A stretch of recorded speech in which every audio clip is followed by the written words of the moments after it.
Erkeletsem iki söz seni kucağıma kısıp erkeledeyin. Ne deysin? Bılıç sılıtık tıkırını deysin? Bılı sırot tıkını. Моға 150 000 доллар же 200 000 доллар кетиши мүмкүн да. Примерно ошончо кетти. 200 000 доллар. Асель өзү аябай Жошко жеңесинде созол. О, сага жоштук. Да туугандардан бери чалтат. Аселди кайнатасы үйүнөн конок чыгып койду дегенчи. Кыздар менен дос болуп көрдүңүз беле негизи?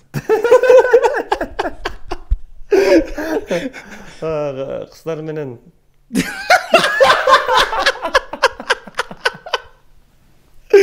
Ayta bersen.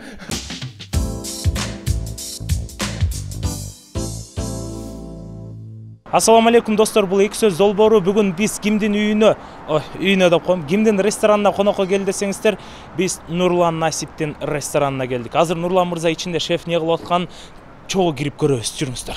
Ресторанга кирип келатканда эле мындай аура билинип турат, жакшы экенин. Андыктан биз азыр Нурлан мырзаны издейли, кайсыл жакта жумуш кылып атканын.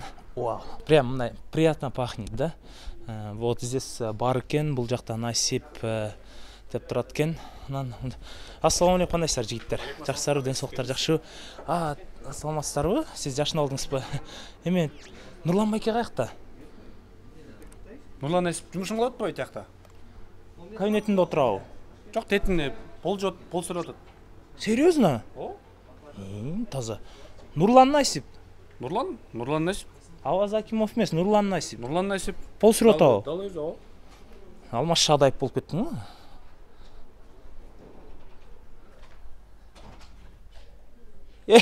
Ассаламу алейкум, кандайсыз? Жакшысызбы, ден соолуктарыңыз? Кане, сиздин ушул ресторан сиз салдырды беле? Мен иштеп койчу ушинтип.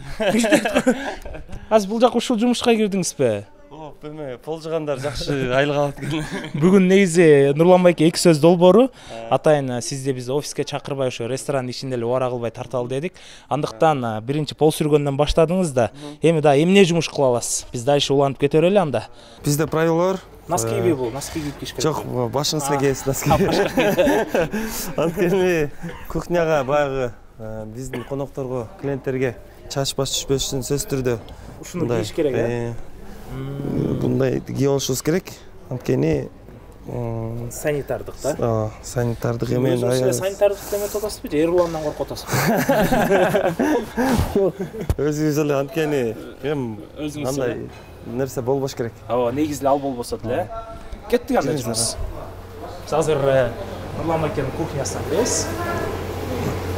Ассаламу алейкум. Здравствуйте, это не сахар, это я, Канат Кукулов. Биз бул жак. Почему у вас уши сломаны?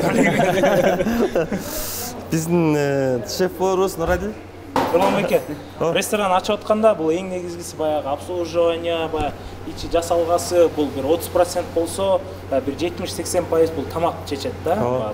Тамак даамдуу же даамдуу эмес же даамсызбы депчи. Ана биринчи шеф-поварыңыз менен тааныша алайын. Ассаламу алейкум байке, кандайсыз? Мен атым Канат, сиздики? Нурадил. Я, Нурадил. Нурадил, Нурадил. Орусча атып атпайбы ошондо? Айка дегенди айтасыз го. Нурадил депти. Шеф-повар ушул сиздики? Сиз Сиз канча жылдан бери иштеп жүрсүз бул? 11 жыл болуп атат. 11 жылдан бери иштегениңизди азыр биз көрөлү анда, э? Сиз канча жылдан бери иштеп жүрөсүз? Мен шоу бизнесте ырдап жүргөндө. Жок, пол сүрттүм. Пол сүрткөндө 2 ай болду. 2 ай болду. Биргенде кухня өзү аябай жакшы жыттанат. Мен негизи да повар болуп иштегем да. Да. Анан мен ойлочумун да, бул тамак жасаганда повар болгон оңойлош керек, туз сеп коюп, калемпир, мурч салып коюп жүрө бересиң го депчи. Бул оор жумуш экенин анықтан түшүнөм. Ичине киргенде уже эле тоюп каласың да. Андыктан биздин жалпы көрүүчүлөрдүн көзүнчө Нурлан байке менен Нурадил байке өзүнүн жакшы тамагын жасап берсин да. Кеттик анда шефтер. Так, мындай алып кесе берейинби? Ошондой алып кесе берейин. Жука кыла. Асель жеңем үйрөткөн эмес белесизби кескенде? Жок. Менде анчалык опыт жок. Ошон үчүн аракет кылам да. Аракет кылам. Кээ клиенттер тамашалап сурай берет, өзүң жасап бересиңби депчи. Анан негизи поварлорго келип көп айтып атам, сураныпчы. Хотя тамак жасаганды үйрөтүп койсоңор, мындай жанагындай от чыгарып жүргенчи. бир жерге барганда таң калтыра турган кылчу. От чыгарганды билем, шеф. Билесиңби? Бензин куйуп деле. Колдокчу да. Уланбай экеники неме, жип болгонлук Жип болгонда чоң. Опыт деген опыт да. Бул козу карын, Козу карын. Буну баягы айылда жүргөндө жамгырдан эле кийин чечиминде ойсузбу? жамгырдан кийин колоп жүрүп берет элек. Токтогулда. Нарында андай болобу? Бизде нарында козу карын признавать этишип кетти да. Бизде жалаң эт.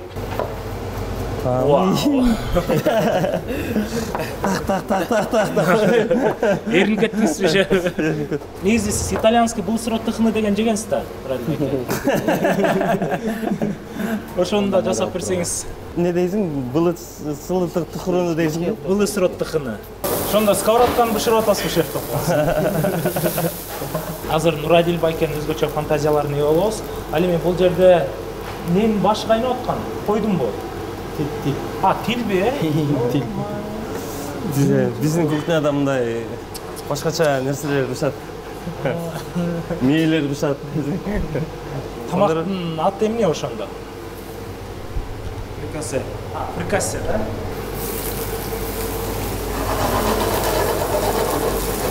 Өзүңүздүн жакшы көргөн тамагыңыз кайсы тамак болмок экен? Мындай постоянно эмес, көп жеген тамагыңыз. Мен өзү восточный кухняга жакынмын. Турецкий эмес, кыргызский эмес, восточный, да? Турецкий да жакшы көрөм. Бирок кичинекей кезимден бери эң жакшы көргөн тамагым манты жакшы көрөм. Манты? Ансыз болбой атпы, жакшы. Бизге ресторанның хозяйыны өзі тамақ жасап берет, фрикасе жасап берет. Аз бир нече убакыттан кийин, бир нече көзөмөлдөрдөн кийин биз тамактын кандай даамдуу болгонун сиздер менен чогуу көрө алабыз. Түшүнөм, мен даамды сезгеним, сиздердин даамды сезгениңиздер да. Барабар ошого эле. Мен душам сиздер менен бир долу. Монтет го? Капучино. Итальяно деп. Бул кухня бир күндө канча жолу жуулуп турат? Заказдан берип, сразу тазалап кетсе эле таптаза болуп турат. Не сахар келсе смело жооп берип коет экенсиз да? Не сахарда чакырабыз. Койсун. Үйдөн эле ушуну тамак жасап жесең болот турбу? Бисмилла. Фундамент коем. Амдар негизи айтып салбайт да. Мен сен. Сиз шефсиз да каалагандай сала берсеңиз болот да. Биз мынтебиз. Гостилерге жакшы онлайн аркылуу Сабак өстүм. немеден экрандан чыгарып берет, кылган берген тамагын ушул жактан көрсөтүп жасап аны алып чыгып берет да. Муну аралаштырган жакшы экен. Канат үйрөнүп ал сен да, бойдоксуң. Соус аябай интересный болот мага. Эркекче, айтчы эркекче. Бисмилла.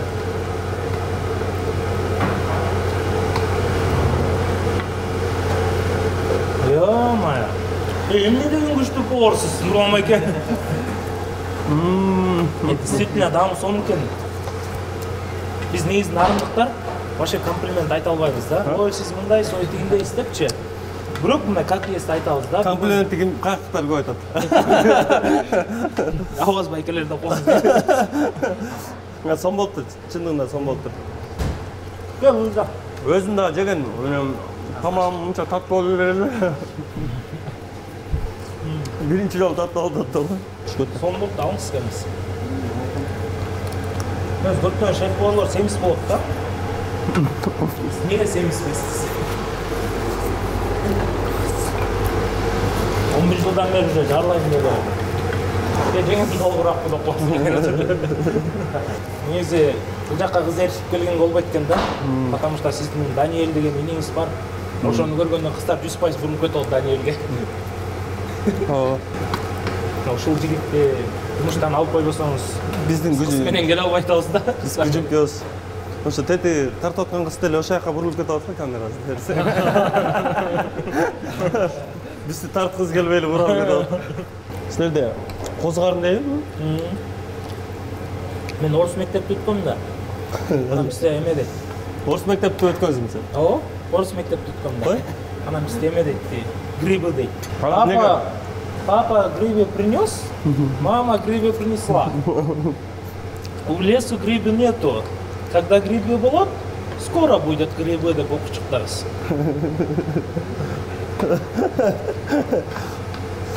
Токтогулда жокпу ошо? Орус мектеппи? Токтогулдун өзүндө бар да, биз айылында окумуз. Мен кичинекей кезинен ата энем ошо орус мектепке берген да, мындай. Грамотный болсун, образованный болсун депчи. Адам болсун да? Адам болсун деп. Орусча билесизби? Достор, ошентип биз Нурлан байкелердин кухнясына кирдик. Тамакка приказ бизге абдан жакты. Ар дайым колуңуздан ушундай жакшы тамактар чыгып өтсүн өмүр бою. Эң негизи бул жашоодо жакшы маанай, денсаулык, андай хорошее настроение дейт да. Биз когда орус мектепте отканда директорубуз айткан, если у вас хорошее настроение есть, тогда у вас все получится деген. Да, бывает. Анда биз жүрүңүздөр Нурлан байкенин башка да жактарына көрсөтөлү. Бул эки этаж достор. Кыдырып бүтө албайсың, бирок жетишкенге аракет кылалы. Жакында эле сиздин ушул Турция мамлекетине барып келгениңизди көрүп калдык. Ал жактан Асель жеңени алып барып текшертип келдиңиз.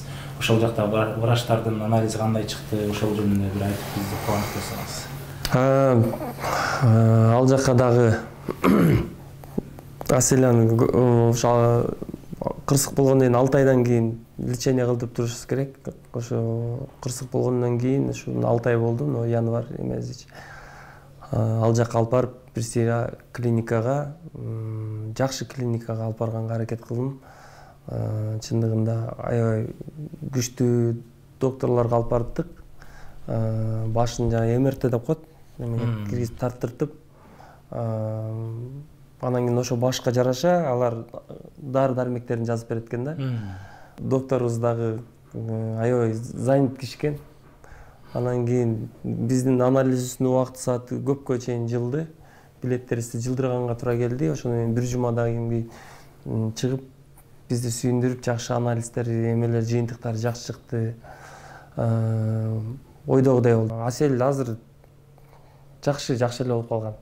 Просто багы өзү ушундай эме болуп атат окшойт. Эл алдына чык, эл менен сүйлөш, аралаш десек, бир аз коюп туруп чыгайын деп атат. Ал бир аз убакыттан, 1-2 айдан кийин чыгам деп атабы. Бирок Инстаграмда активдүү жүргүзүп жатат. Инстаграм кадимкидей аныгы иштеп атат.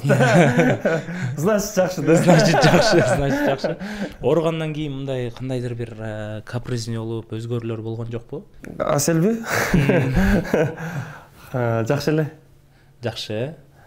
Капризный болгондо эми өзү, Асель өзү аябай мындай жошко жеңесинде созол. Оса жоштук. Асель өзү мындай жалгыз кыз болуп чоңойгон да. Мен мисалы үчүн 5 бир тууганмын. 5 бир тууганмын. Биз семейный болуп, ал Асель жалгыз кыз болуп, анан кийинчерээк иниси келген, жарык. Ага чейин ушу Асельге аябай басым неме болуп калган, аябай эрке да. Эрке, ушундай капризный жактары бар. Ошол. Бирок сиз уже психология женщинден китепти окуп чыкканда эле түшүнүп калыптырсыз да. Ой, үйлөнсөң сен деле ушинтип каласың. Эң негизгиси кандай болсо дагы бактылуу болуңуздар, эки дүйнө. Анан Дарика кызыңыз кандай чоңоюп атат? Дария. Кызым жакшы чоңоюп атат. Негизи багы кыял чыгып калдыбы? Баланы бизди деле ата-энелерибиз тарбиялаган да. Бизди кандай тарбияласа ошондой тарбия берип чоңойтайын дейсиң. Азыр мына 2 жашка мартта чыгат. Эрке чындыгында аябай эрке. Аябай мен жакында Стамбулга барып келдик го чогуу. Таштап бол десе апасы болбой. Алып алды, анткени баягы ушу башты текшерткенде мындай эчтекени ойлонбой тынч барып тартылып көрүнүш керек экен. Кызым ыйлак жа апасынын жа эмеге больницага кирип кеткенде өзүм нянка болуп жүрдүм көтөрүп. Больницанын ишин чаңыртат. Сизге көңүл эмес да, сиз көп карабайсыз ошого. Сорото алып жок, просто мен мага деле эме болчумун. Аябай мен менен деле жүрө берчүмүн, алаксызчы. Şu последнее время аябай апасына жакын болуп баратат, анткени ошол кичине эле бир жака кетсе эле кучактай ээрчип ыйлап ошондой нерсе болду да. Аябай таң калдым. Самолеттун ичин баратып келатып, папыратып ыйлап келди. Концерт коюп келген турбайбы? Концерт коюп келди кызым. Жакшы ыйлайт экен да. Буюрса жакшы ырды айткан да чоңойсоң да. Жакшы ырчы болот окшойт. Кызымды келечекте Ушу медицина жаатында окуткум келет. Билбейм негедир өзүм ушундай кыялым бар да. Же болбосо ушул кухня жаатында жакшы неме кылып үйрөт. Окуткум келет эми ар бир адамдын өзүнүн кыялы болуш керек. Мен өзүмдүн кыялым да. Анан эми багы ырчылык, чыгармачылык мындай сырттан көргөн менен, оңой көрүнгөн менен бул нерсе аябай оор нерсе. Артыңан сен бушак сөздөр, ар түркүн сага болгон сын пикирлер айтылып турат. Бул нерсени мындай көтөргөн адамдар көтөрүп иштейт деп ойлогом да. Сиз мындай жүрөгүңүз кызымды мисалы үчүн өзүң эмең да кызың, анан кийин андай кызыңа кийин жаман нерселер айтылбашын каалабайт экенсиң да. Сиз Дариянын чыгармачылыкка келишин каалабайсыз, Кандай десем эми мен анын өзүнүн тандоосуна коем. Бирок мен оюма кийин эми кыз чогойгондон кийин айтып көрөм да. Бирок ушундай кесиптиге кичинекейинен буруп көндүрөбүз да. Анан кийин болбой эле баягы чыгармачылык канында болуп тартып жакшы ырдап, жакшы эме болуп атса, сөзсүз түрдө анда музыка жаатында колуман келишинче жакшылап тарбия кылып, жакшылап окутуп эме кылганга аракет кылам. Кээде баягы YouTube каналдардагы туура эмес сөздөр, туура эмес ушактаган маалыматтар чыгып калганда сиз Instagramыңызга чыгарып каласыз. Ошо чыгаргандан жыйынтык болот атабы? Ошол баягы жамандап чыгаргандарды таап атасыздарбы ошонун аркасынан? Же ошол бойдон эле калып кетип атабы? Ушундай эми багы ойго келбеген, анан кийин вообще мындай ошондой сөздү кантип жазып чыгарышат деп аябай таң калдым да. Багы последний мен биз жөнүндө жазып уже көнүп калганбыз. Анан ушу үй бүлөңдө ата-эне деген ал кишилер бизде болуп багы күнүгө андай сөздү угу бербейт да. Аларга андай күнүгө ар кандай комментарийлер же болбосо ар кандай эмелер айтыла бербейт. Папашка бир күнү эле чалат. YouTube'ду да мени чыгарып бериптир дейт. Эмне болуптур десем, анан азыр бирөөлөр ссылкаларын жөнөтүп атат. Айылда туугандардан бери чалып атат. Аселди кайнатасы үйүнөн колоп чыгып койтур дегенчи. Жок деп ойлонуп, эмне кыларымды билбей калдым да. Аябай жыным келди. Анан кийин өзүмдүн YouTube каналымды караган балдарга айттым, таап бергилечи десем, хорошо, бир күн убакыт бериңиз, биз карап билип таап берип номерлерин алып беребиз деди. Анан кийин мен өзүм Instagram'га эме бердим да, предупреждение бердим. Өчүрүп, кечирим сурайм болуп койгула депчи. Десем, ошол моментте бир 3-4 саат өткөндөн кийин каналдарынан өчүп калыптыр. Анан сиздин ушул бул жашоодо эң жакын досуңуз ким? Сырдашкан дайыма баягы дос көп болот, бирок ошонун арасынан баары бирөө болот да. Сен полный арманыңды, полный проблемаңды ошого айтып. Мен эң жакшы жакын досторум катарына кирет. Кимдер кирет? Улук Сапаров деген жакын досум болот. Марат деген досум бар. Адилет деген досум бар.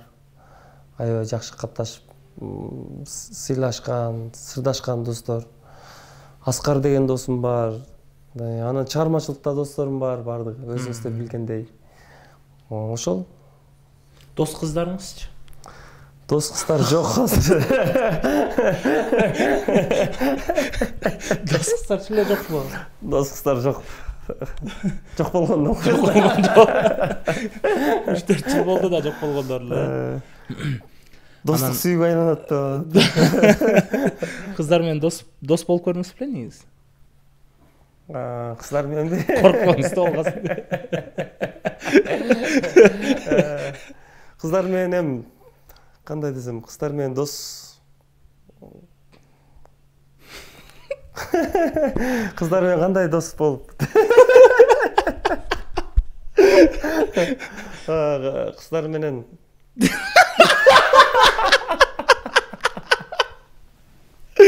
Айтып берсең. Жок, эми азыр сен азыр вообще эле туура эмес ойлоп алдың окшойт. Жок. Эми мындай дос кыздарыбыз бар. Бирок анчалык деле сырдашкан дос кыздарым жок экен, чынын айтканда.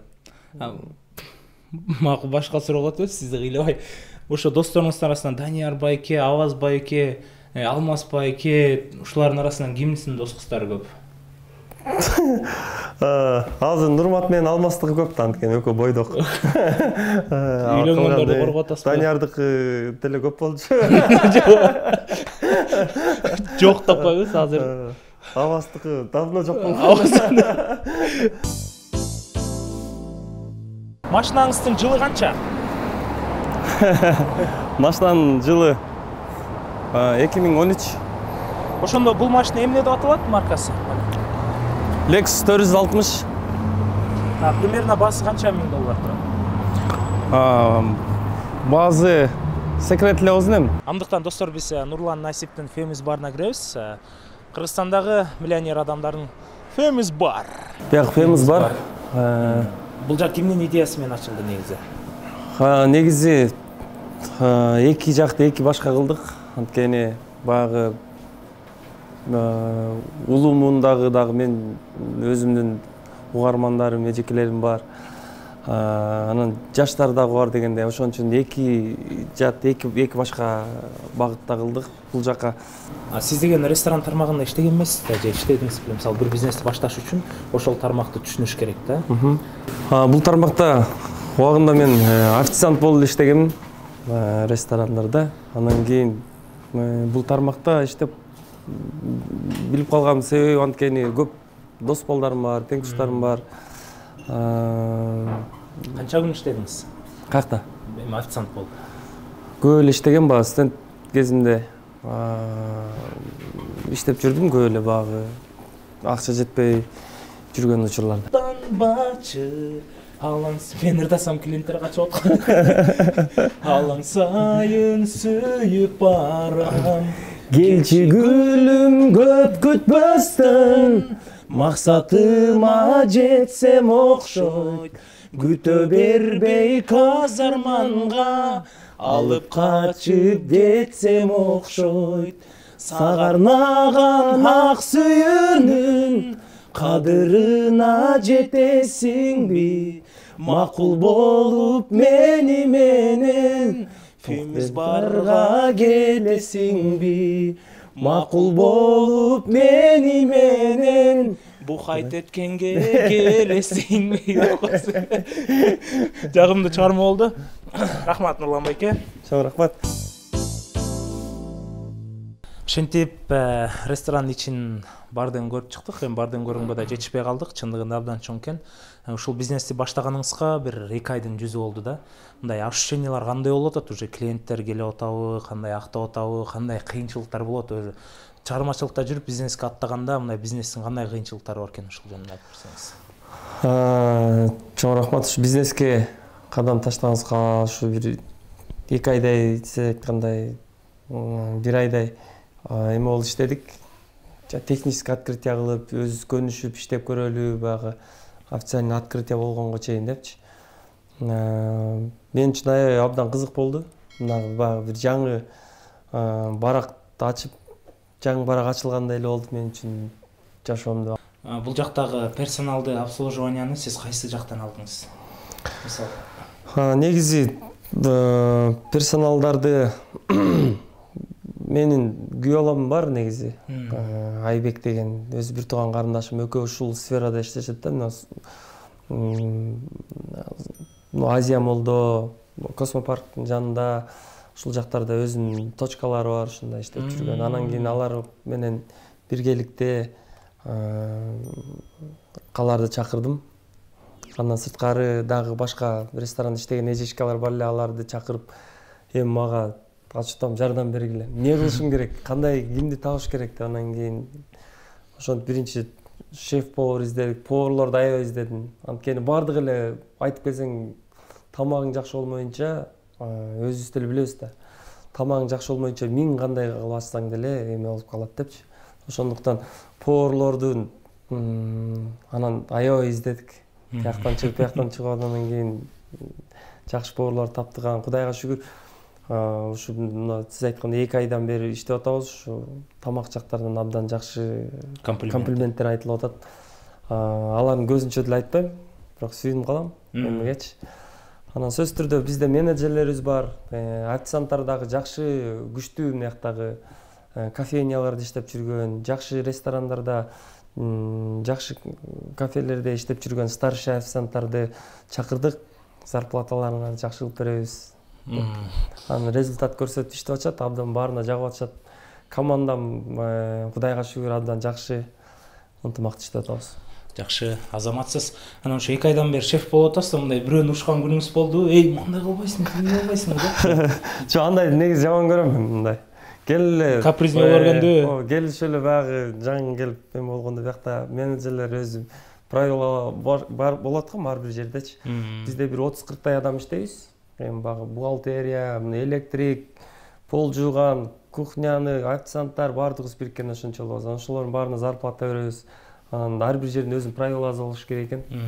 Кээ бирде мындай достор менен отуруп калганда Нурлан Насипбекович деп бир нерсеге кайрылганда аябай өзүм мындай.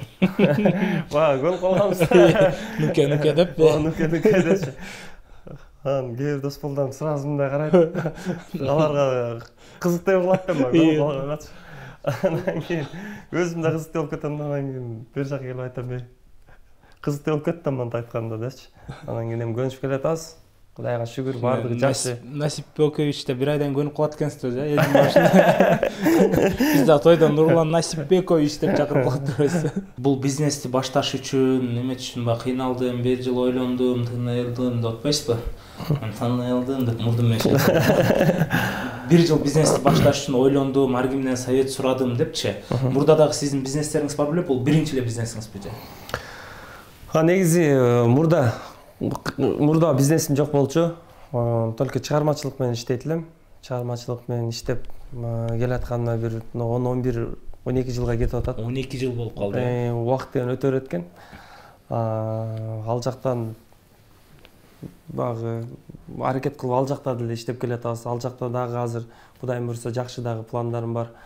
Анан кийин эми багы сөзсүз түрдө чыгармачылык адамдардан бизде эле эмес, Кыргызстанда эмес, Казакстанда деле, ушу Россияда деле бардык эмелерде ар бир ырчынын өзүнүн жеке бизнестери бар. Анткени биз чыгармачылык нерсени багы адамдар ар кандай түшүнөбүз да, бул күнүгө эле болуп турчу нерсе эмес да.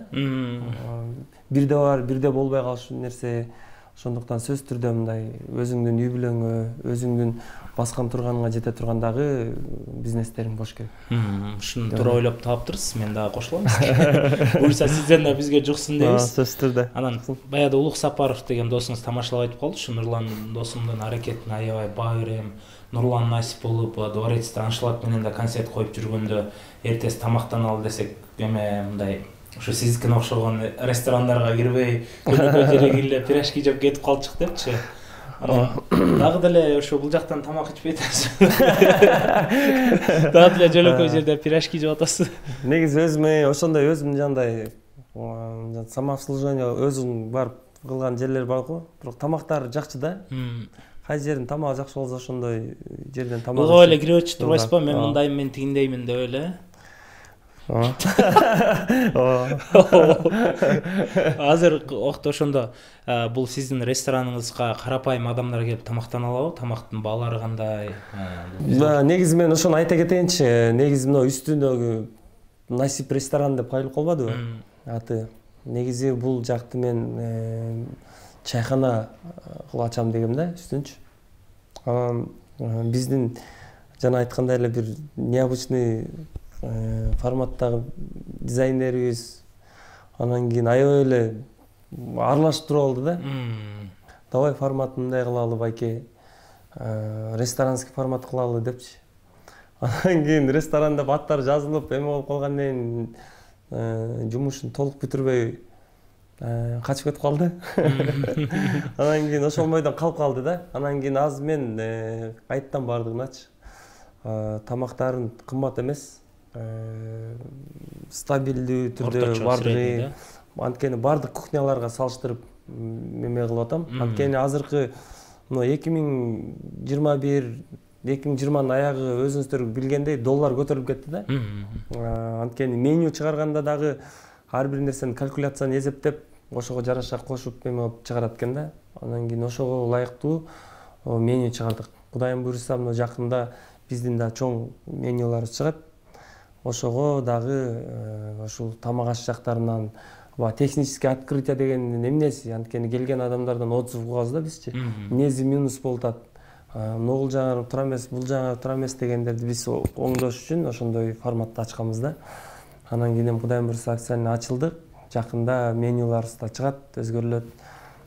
Карапайым элдер үчүн бардыгына ылайыктуу болуп иштейбиз. Примерно мен өзүм оюм боюнча, негизи мен да бизнес жаатында жүрбөгөнүмөн, бирок мен да анализ кылып жүрөм да көп нерсеничи. Мога $150,000 же $200,000 кетиши мүмкүн да. Монун үчүн ремонттоп, ачып, полный эмен сатып алганда, ушуна примерно канча $1000 да кетти ушуга? Примерно ошончо кетти. $200,000. Эми бул азыр эми строительный эмеде иштегендер билет. Үй салганда деле канча билбеген менен ичин толтуруш кыйын. Анын ичиндеги отделка, гипсокартон, тигүү деп. Анан бул жакта ресторанда кухнянын оборудованиялары кымбатыраак экен. Ошол жактан мисалы үчүн барды ачыш үчүн барды өзүнчө, анан бардын ичин толтуруш, мебелдер ошентип эле билбеген менен жакшы эле кетет экен. Биздин эки сөз долбоорунун жакшы рубрикасы бар. Келген ар бир мейман ушул эки сөз долбоорунун катталуучуларына өздөрүнүн жакшы комментарий тандап, 1-2 адамга өзүнүн атынан приз берет. Бизде шоу бизнестелер келет, саясатта адамдар келет. Анан азыр көрүп атышат, Нурлан миллионер не берет бизге деп. Андыктан сиз жакшы мыкты комментарий калгандарга өзүңүздүн бир белегиңизди айтып койсоңуз болот. Бул эмеге жакшы бул передачага Канат экөөбүз көптөн бери ушул передачаны ана тартабыз, мына тартабыз деп убакыт сааты бүгүн келген экен.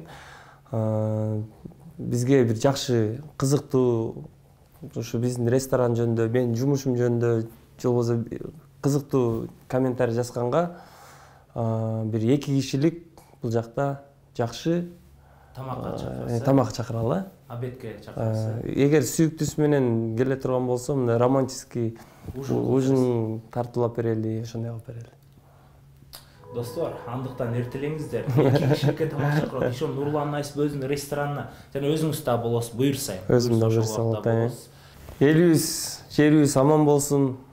Ар дайым тынччылыкта болсун. Жаңы келген президентибиз ушу эл жерибиздин үмүтүн актаган жакшы президенттерден болсун.